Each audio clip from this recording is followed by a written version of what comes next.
Hello, and welcome to this week's edition of Extra Sugar. Hey, y'all. Did I do that right? You did it perfectly. Wonderful. So if you're of a certain generation, probably from the South, and say maybe elder millennials, for instance, my spidey sense tells me something in your brain started twitching when you saw Bill Engvall pop up on your screen.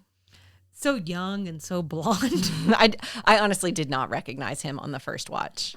I showed Casey because I was like, do you know who Bill Engvall is? And he was like, had this look of disillusion. What are you talking about? Dazed a little bit. Yeah. And then I was like, blue comedy, blah, blah, blah. And I showed, and he was like, my God, he's young there. I was like, yes. He's very young. We all start out young, We do. Not all young and blonde. That's true. Yeah. So maybe you felt an urge to say, here's your sign. Or maybe you were a little less on the nose, thinking something like, you might be a redneck if, or you can't fix stupid. If anything like that banged around in your head, you were blue-collared. Your brain subconsciously reminded you of one of the most successful comedy outings of the late 90s, early aughts, the Blue Collar Comedy Tour. I thought in today's segment we could introduce the uninitiated listeners to the Blue Collar Comedy Circle and maybe end on a couple of my personal favorite jokes. This could go either way. This could be a real barn burner. Okay.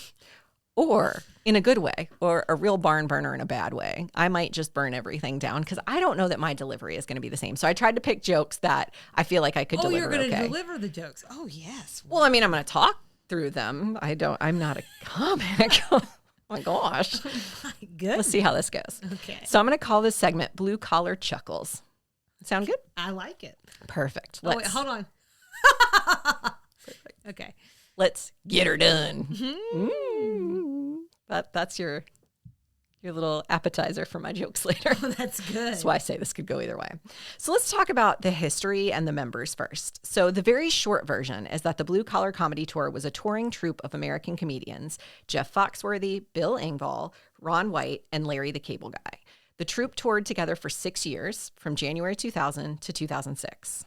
Over the entire run, the show sold out shows in more than 90 cities and grossed more than $15 million.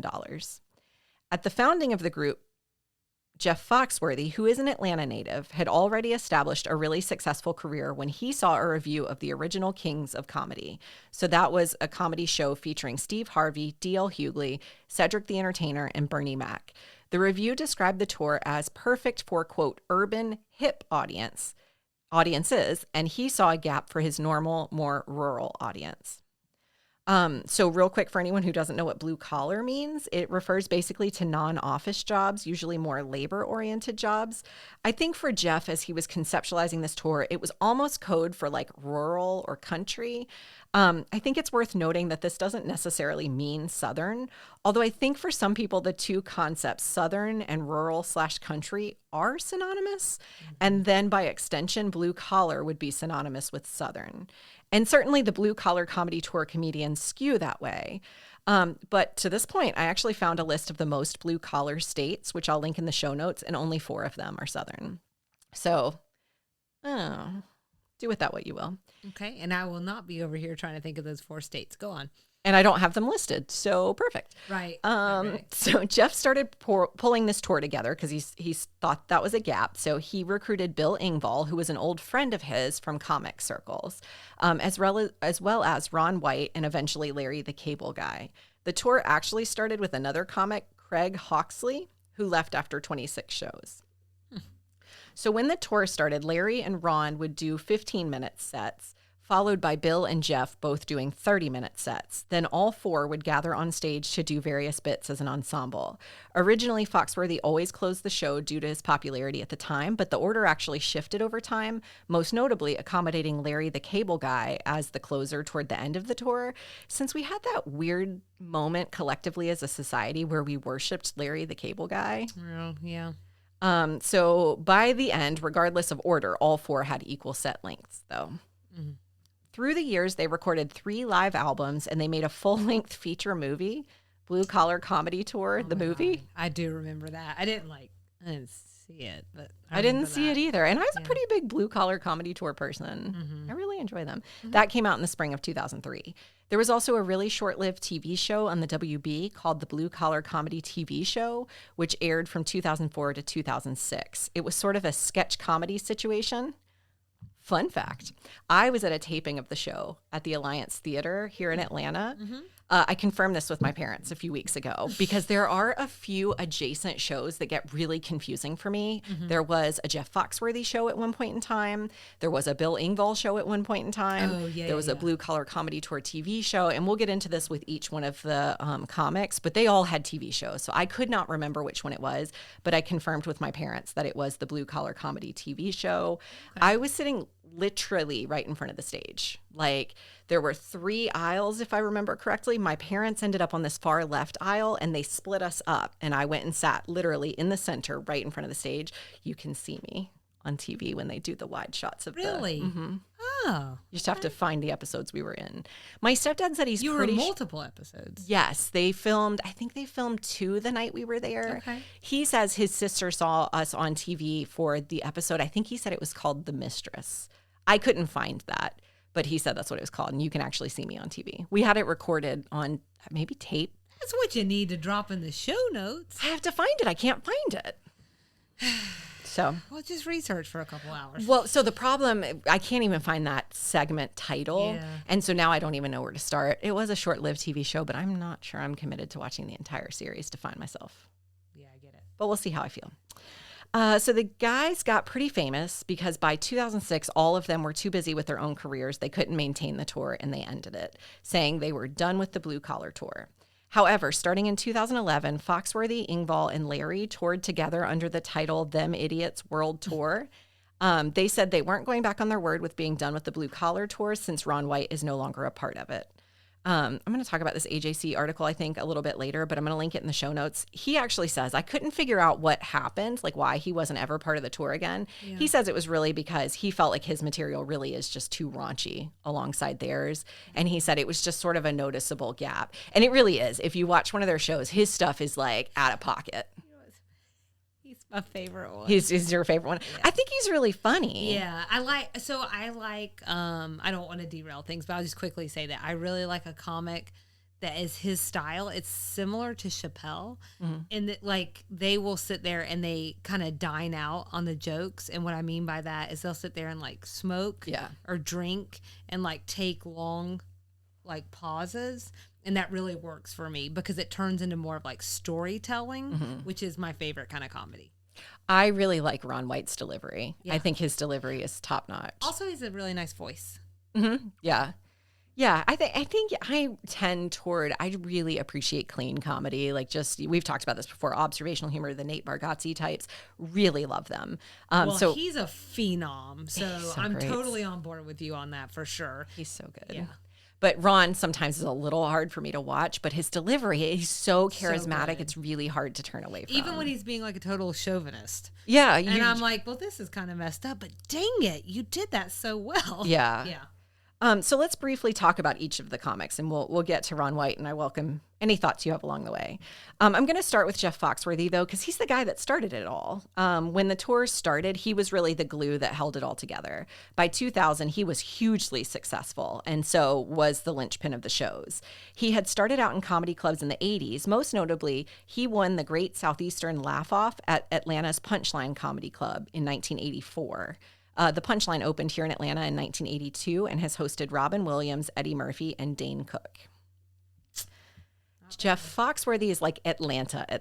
He graduated from Hapeville High School and attended Georgia Tech, but he left before graduating. He worked for 5 years in mainframe computer maintenance at IBM. That just sounds very 80s, no? And that's where his dad also worked. So it's actually his coworkers at IBM who encouraged him to apply to that comedy competition that he won in the early 80s. He released his first comedy album, You Might Be a Redneck If, that's his signature tagline and one-liner joke series, in 1993, which went gold by 1994. Huge. Incredibly huge. You could not get away from it. I don't know. Not that you wanted to necessarily, but... I don't know if that is, I would love to know if that's because we're in the South or if other people around the country know that. I think it was big. Well, by 96, it had gone triple platinum, meaning it sold 3 million copies. And that's kind of a lot for a comedy album. Like today, really successful albums, and I know it's a digital world and whatever, but like in the music world, like 1 million copies is a lot. So 3 million. Didn't we talk about the fact that he was inspired by Grizzard? Oh, we may have. Yeah. I didn't come across that in any of my research, but you know what? Now that you say that, that sounds right. Over his career, his comedy has won at least 5 Grammys. I say at least because it just gets a little convoluted sometimes. Lots of Grammys. Beyond the live stage, he's also done quite a bit of television. So I mentioned a few minutes ago in 1995, he starred in the Jeff Foxworthy Show, which was a sitcom created out of his stand-up comedy persona. That's why I think it was popular beyond us. Oh, They gave him a show. It was on ABC. And so that's a good point. It was canceled after 1 season. He later shared that he felt like networks didn't really know how to market his humor. He thinks that his routine was really too Southern for a national network. And to that point, they based the first season of his sitcom in Bloomington, Indiana, which is just sort of random. The series later aired on Nick at Night and CMT in 2005 and 2006. Can you guess what young actor, so young in the mid-90s, played his son? Do you know this? I'm going to stop because that's what I was doing, was looking it up. I was like, whoever his son is went on to be famous. And okay. I can't remember. You can't remember off the top of your head. And I think I literally just heard about it recently again. So just tell me. He sees dead people. Yes. Haley Joel Osment That's the one. played his son. That's right. But you know what Wikipedia didn't share about Jeff Foxworthy was that this wasn't his first attempt at a TV show. Okay. I had to dig around a bit to find this one, but there was a 1992 CBS pilot, Banner Times, in which he played a reporter returning to his Georgia hometown I said that weird. His Georgia hometown to run the local newspaper. David Nichols and Don Reimer, writers for Evening Shade, which we've talked about here before, wrote the pilot. He described it as the Andy Griffith Show of the 90s. Apparently, the series didn't sell, but the concept became the second season premise for CBS's, wait for it, Hearts of Fire, created by LBT in 1993. Okay. All right. He's also written books, and he had a Sirius satellite, and he has, I think currently, a Sirius satellite radio channel. On a personal note, he's been married to his wife, who he met at the Punchline the night he won that comedy contest since 1985. They have 2 daughters. Incidentally, my other Jeff Foxworthy tie, I'm pretty sure his kids went to high school right near my high school. My high school was not the high school his kids went to. My high school was the public version down the street. I'm pretty sure his kids went to Greater Atlanta Christian School. I can see that. And the reason I think that is because QT, right across the street from Greater Atlanta Christian, was my place to go after school. Your QT. My QT. It was my QT. I would go before and after school. And one day I pulled up, probably not driving, probably a friend driving, but a giant Hummer pulled in next to us, and out, I kid you not, steps Jeff Foxworthy. Walked inside, got something, and came back out. I'm pretty sure he was picking his kids up from school. It's kind of hard to picture that. He just got, oh no, actually I could totally picture him in a Hummer. A Hummer, yeah. Okay. Yeah. That tracks. One other cool thing I read about Jeff, and I'm going to link to it in the show notes, is that every Tuesday morning you can find him down at the Atlanta Rescue Mission, a shelter in downtown for people experiencing homelessness. He's been a small group leader there for more than a decade. So reading that article and reading his take on all of it is just like really super humbling. I think my aunt has done work for them because I think she had me help with some stuff for there. Well, if you'd been there on a Tuesday, you might have run into him. Well, what are you going to do? Like I said, he's Atlanta. Yeah. So next up, I want to talk about Bill Engvall. So he's the guy that was in this episode. He's a Texan from Galveston. He spent most of his childhood in Texas, either Galveston or near Dallas. He graduated high school in Richardson, Texas, which is near Dallas, and then attended Southwestern University in Georgetown, Texas. He meant to become a teacher after college. He really did, but he didn't graduate, so he didn't do that. He left college midway through and took a few odd jobs to pay the bills, including one job as a DJ, which is where he started playing with stand-up. In 1990, he just straight up made the move to California to pursue comedy. One of his first jobs was as a host of the cable show A Pair of Jokers, which he co-hosted with Rosie O'Donnell, of all people. Okay. During this time, he obviously appeared on Designing Women. He played Blanche's son Matthew on Golden Palace, which was the Golden Girls spinoff. I didn't know that. Could you guess his first standing role as a series regular? I want to say no. probably the right answer. Okay. It was on the ABC show Delta, starring Delta Burke. Oh, okay. As we've alluded to here before, though, the show only lasted a season, so he found himself back to stand-up. That lasted till 1996 when he was cast on the Jeff Foxworthy Show. At this point, they'd met each other on the circuit and become friends. At this time, he also signed to Warner Records, where he released his signature album, Here's Your Sign. The album was certified platinum and peaked at number 5 on the Billboard Country Album chart. Over the years, he released more albums. He, of course, toured with the Blue Collar Comedy Tour. He performed on Dancing with the Stars, and he hosted a game show network game. He also had his own namesake TV show, The Bill Engvall Show, on TBS, which lasted 3 seasons, from 2007 to 2009. That was like late. I know. Compared to all these other ones. I know. Do you know which famous Academy Award-winning actor got their start as his daughter on the show? Yes, somewhere in the recesses of my mind. But, oh my God. It's not, is it a Fanning or something? No, who is it? Jennifer Lawrence. That's right. There you go. After an arguably hugely successful career, in 2021, he announced his intention to retire from stand-up comedy after his Here's Your Sign, It's Finally Time farewell tour. That's that was hard to say. That's a tongue twister. He posted. That's why he stopped. It's true. He posted a video on YouTube confirming his retirement on December 30th, 2022. His final performance was at the Eccles Theater in Salt Lake City the following day. We missed it. We missed it.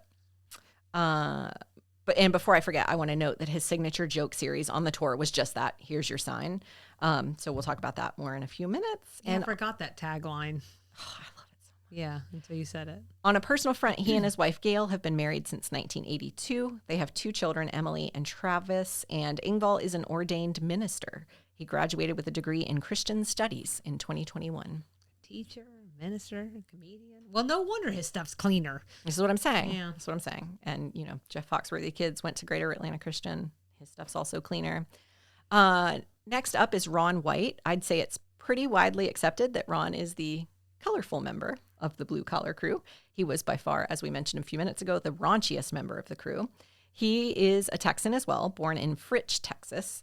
2 fun facts about his earlier life are that he joined the U.S. Navy at the age of 17, and that before pursuing comedy, he moved to Mexico and bought a pottery factory. A pottery factory. Okay. I didn't know there were pottery factories, but I know now. He only toured, as far as I could tell, with the rest of the group from 2000 to 2003. And remember, the full tour officially lasted through 2006. Mm-hmm. He did make 7 guest appearances on the Blue Collar Comedy TV show. Around this time, he also briefly launched The Ron White Show, which was a variety show on the WB network. I remember that. Mm-hmm. Apparently, it was intended to be part of a Blue Collar Comedy block on WB. Bill Engvall at this time also had a TV show on the WB. It was like a home renovation, like a mobile home renovation show or something. Okay. But Ron's only lasted 1 episode. A couple of achievements I wanted to mention for Ron are, 1, that April 27th, 2009 was designated Ron White Day in Texas. And 2, he received the Armed Forces Foundation's Patriot Award in 2009 for his work raising money for wounded soldiers. Oh, I guess it was 3 facts, because he's also been Grammy nominated for Best Comedy Album twice, once in 2007 and once in 2014. 2 facts, 3 facts. Yes, they're all good. It's just a difference of 1. That's true. Yeah. That's true. Thanks, Selena. You're welcome. On a personal note, he's been married 3 times, and he has 1 child. Well, he's raunchy. That's what I'm saying. This is what I'm saying. We talked about this a minute ago. It's also... part of his shtick was drinking scotch while he performs, but he actually stopped drinking in 2021. Apparently, he credits hypnotherapy and some kind of like herbal psychedelic drink with helping him stop drinking. So he started doing shrooms. I don't know, and that man. got him off the sauce. I started to look into it, and I was like, you know what? Whatever is making him happy is his thing. That's right. That's a very good point. So I also read that at some point he bought an 11,000 square foot home in my neck of the woods off a golf course. It literally said he had a home in Swanee. Huh. But he sold it in 2018 for over $2 million. Did you buy it? Selena, don't give away my personal information. I'm so sorry. I found a Fort Worth Star-Telegram article from 2022 that said he decided to retire from touring and that he was to have his last performance on December 31st, 2022. He clarified that he'd still like to do pop-up shows, but he was tired of touring. Well, they make a pact or something? I think they might have. I think they all just sort of hit a certain age. Yeah. He said there was a lot more in the article where he talked about how touring was just really exhausting. And he said, I did it for 35 years. I loved every minute of it. But I figure like it's time to go out while I'm still like a little bit on top. Like he still is selling out shows every time he does one. He's like, I'd rather go out people wanting more than have overstayed my welcome. That's what I want us to do. We just got to get to the top first.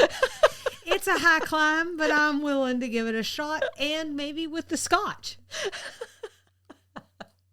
Can you tell we've been doing this for a while today? Yeah, I know. We're almost there. We're rounding the bend. So Larry the Cable Guy. Okay. He's the last one. This is my mom's favorite. Go on. As I mentioned at the top of the segment, by the end of the tour, he was arguably the most popular. Yes. His birth name was not Larry the Cable Guy. You don't say. Was go- it even Larry? Close. Lawrence. Hey, Daniel Lawrence. Okay. Whitney, sorry, Daniel Lawrence Whitney. He was actually born in Nebraska. He grew up on an Not the 80-acre South. farm. His dad was a Christian minister. He spent some time in Florida as well. He attended high school in West Palm Beach. He went to college at Baptist University of America, which is apparently in Georgia, Yeah. as well as the University of Nebraska-Lincoln. He majored in drama and speech. That part is a little confusing to Wonky. me. I Okay. don't quite know the journey. But he credits his roommates in Georgia in part for his impression of a Southern accent. Yes. You know what? Some of this is coming back to me now. 'Cause You've I heard think some of this I before? think my mom thought this was hilarious. Oh. It was like a character. Yeah. Like a shtick. Okay. Mhm. Okay. When you hear him switch voices, it's a little bit jarring. Yeah? Yeah. Like when a British person is doing an American accent and then or Australian and you're like, whoa. What just happened? Yeah. That happens a little bit. Okay. So he dropped out of college in his junior year to try stand-up comedy. He tried comedy originally under his given name, but he didn't find success. So he adopted the Cable Guy persona and his Southern accent impression and found huge success. So his tagline, as I said at the top, is "Get her done." All told, he's released 7 comedy albums, 3 of which have been certified gold, which means they've shipped 500,000 copies. In addition to all the Blue Collar Comedy Tour associated things, he also starred in Larry the Cable Guy, Health Inspector, and Witless Protection. Do you remember this movie? I do. I did not see it either. I'm telling you, there was like a collective moment in time that was just real weird. Yeah. Most importantly, for those of us with kids, he does the voice of Mater in the Cars. Oh, that's right. I forgot series. about that. Mm-hmm. On a personal note, he and his wife Kara married in 2005. They have a son and a daughter, and they live in Nebraska on a 100-acre plus farm. He's a You get Christian. a tinge of jealousy from that? Him living on a farm? Don't you him want to being live Mater? on a bunch of land? I do. Yeah. 100 acres feels like a lot. Too much? Okay. It's probably you more need than to I- minimize. Okay. Yeah. He is a Christian and recommitted to his faith in 2014. He has a street named after him in his hometown of Pawnee, Nebraska. And I bring up the Christian thing actually for a few reasons. So he said actually that, or I think it was him who said this, early in his career, he was probably a little unnecessarily raunchy at times. And when he had kids, he sort of wanted to, quote unquote, clean up his act a little bit. There are often times when I'll like see like big nudity scenes in a show or something. And like, I just think like, if that's your only scene in a show, and then you have to be like, hey, mom, dad, like, how do you bring that back? You know, just Yeah. because like, it's all weird. It's all weird. You're naked, you know, did I do a better job? Naked is weird. Naked. Naked is weird. We also initially bonded in this friendship when Nikki made fun of the way I say naked. Naked. And you just say it every time like that. It's not even like an act. That's just how you say it. No, it's not a Larry the Cable Guy act. I'm just Selena from Henry County. You know what I'm saying? Thanks for being authentic. So that's the tour. Before we wrap up today, I pulled out some funny jokes from the guys, and I wanted to see if they make you laugh, Selena. I can't wait. Okay. I'm so nervous. Don't. I'll do the few that I could find that were appropriate from Ron White first. Okay, look, if you're not doing inappropriate jokes, like why are we here? I don't know if I can even deliver it like him. Okay, hold on. I'm guessing which one I think you're gonna do. Okay, go on. I think I know Which what- joke I'm going to do? Yeah. Okay. If you're ever walking down the beach and you see a girl dressed in a bikini made out of seashells and you pick her up and hold her to your ear, you can hear her scream. Did I not deliver it well? I don't think I understand. If she's wearing a bikini out of seashells and you pick her up and hold her up to your ear, you'll hear her scream. Okay. Your accent Confused not you? bad. Oh, I was going to say, did it confuse you? It's not bad for someone without a Southern accent. I have the right to remain silent, but I don't have the ability. Okay. I believe that a bad Super Bowl halftime show is still better than a soccer game. Oh, womp womp. Did Kyle approve of that He didn't joke? vet that one. He did not. We'll see if he hears it. I mean, I didn't make up the joke. I'm just repeating Ron White's you're stuff. just repeating the mean things. So next up is Larry the Cable Guy. Hey, I thought you were going to do tater salad. I did. You know what? I didn't find any very funny tater salad ones. If you have a favorite, you want to Google over there real quick, feel free. All I can remember is they call me tater salad. That's literally all I can remember. So it's funny you bring that up. I probably should have mentioned this. That is his tagline. I think the reason I didn't mention it is because it's a little bit of it's one joke, I think. Yeah. It's one very long, convoluted joke. Because he is a storyteller, you don't get a lot of one-liner payoff. Yeah. And I felt like telling a narrative joke wouldn't have, you didn't laugh at any of those three I just told, so you wouldn't have laughed at the tater salad one. Do you know, I don't think I need to tell you how hard it is to deliver a comedian's joke. It's why, typically you don't do it, but Other comedians. love that you're giving it a shot right now. Really Look giving at it a go. you just I'm sweating straight through my shirt. He did say maybe in that AJC interview I read, Ron White said that it has forever blown his mind that there is one joke he told very early in his career that has latched on the way people have latched on to tater salad. Everywhere he goes, he hears people call him tater salad. Yeah. Look it up, folks. So next up, Larry the Cable Guy. I'm going to try to do this one. He's got a real thick, it's a performance. Okay. I'm on that diet where you eat vegetables and drink wine. That's a good diet. I lost 10 pounds and my driver's license. That's pretty good. That's pretty good. They're also usually surrounded by other build-up and so you're doing something real hard right now. Trying. Okay, let's recognize. All right, go. At a minimum, maybe you can pick out your favorite comic and go hear how they would deliver this. Mm-hmm. One more from him. This guy goes to his doctor one day, and the doctor says, I have bad news and worse news. He says, what's the bad news? The doctor says, you got 24 hours to live. He says, what's the worst news? Doctor says, I forgot to call you yesterday. That's good. I like that. All right. Bill Engvall. Got a couple from him. A truck driver was driving along the freeway. A sign comes up that reads low bridge ahead. Before he knows it, the bridge is right ahead of him and he gets stuck under the bridge. Cars are backed up for miles. Finally, a police car comes up. The cop gets out of his car, walks to the truck driver, puts his hands on his hips and says, got stuck, huh? The truck driver says, no, I was delivering this bridge and I ran out of gas. Oh my. Oh, that's a thinker. Okay.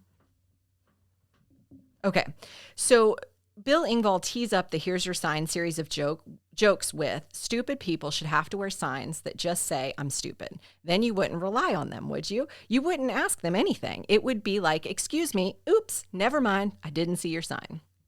Telling you that because here's a series of Here's Your Sign jokes. Okay.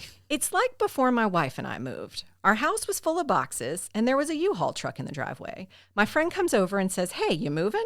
Nope, we just pack up our stuff once a week just to see how many boxes it takes. Here's your sign. I can hear it in my head. Yes. He has a very specific way of saying it. He does. Last time I had a flat tire, I pulled my truck into one of those side-of-the-road gas stations. The attendant walks out, looks at my truck, looks at me, and says, tire go flat? I couldn't resist, so I said, nope, I was driving around, and those other three just swelled right up on me. Here's your sign. And then the last one, if this is really painful for folks. One day, I locked my keys in the car, and as I was standing there with a coat hanger halfway through the top of the window, a guy walks up and says, lock your keys in the car? Without missing a beat, I said, nope, just washed it and was hanging it up to dry. Here's your sign. So I'm going to end on my personal favorite series of jokes from these guys, Jeff Foxworthy's You Might Be a Redneck series. I love these, and I probably shouldn't love them as much as I do, but it's a very particular point in my life where these came up. He has a very unique delivery. He has a kind of a high-pitched voice. You might be a redneck if you spent more on your pickup truck than on your education. If you have a complete set of salad bowls and they all say Cool Whip on the side, you might be a redneck. If you've ever made change in the offering plate, you might be a redneck. If your working television sits on top of your non-working television, you might be a redneck. That's it, Selena. You only chuckled a time or two. I mean, I loved it. Should I have risked the copyright infringement and just played them telling these jokes? Would that have been better? I really just enjoyed hearing you do a Southern accent. That was good enough for me. There were like 4 versions of it. Did you catch that? I did. Someone listened and then retrained. Your delivery was fine. It's just like those jokes that like, it's more like, yeah. You know, I had this idea to do the jokes and, then I started looking into them. I was like, I don't know that this is going to translate without the full context around it. Like, if you've never heard a here's your sign joke, like, I don't know that it's really all that funny. I'm actually honestly not sure they're really that funny now if I watch them. I don't know. It's been so long since I've watched them. Well, that's probably not a way to entice them on the show, but no. It's hilarious. It's funny. It's been a long time since I've heard any of those, like, live. So, and actually each one of the comics I think in different ways address the fact that like the you might be a redneck jokes, like I think he stopped kind of doing them after a certain period, like the mid 2000s. He kind of doesn't do them anymore, and he was sort of saying something similar to what Bill Engvall was saying about Ron White was saying about tater salad. Like, this is just what resonates with people, and they bring it up all the time. And I haven't actually delivered one of these jokes in a decade, but it just, for whatever reason, really resonated with people. Yeah. And he just keeps hearing it his entire career. Yeah. Anyway, that brings us to the end of this week's Extra Sugar. As always, please remember you can follow along with us and engage. Instagram and Facebook at Sweet Tea and TV, TikTok at Sweet Tea TV Pod, and our email address is sweetteatvpod@gmail.com. Our website is www.sweetteatv.com, and you can find some of those references, some of those articles I read about each one of the comics there. Come back next week for a brand new Sweet Tea and TV take on designing women. This has been this week's Extra Sugar.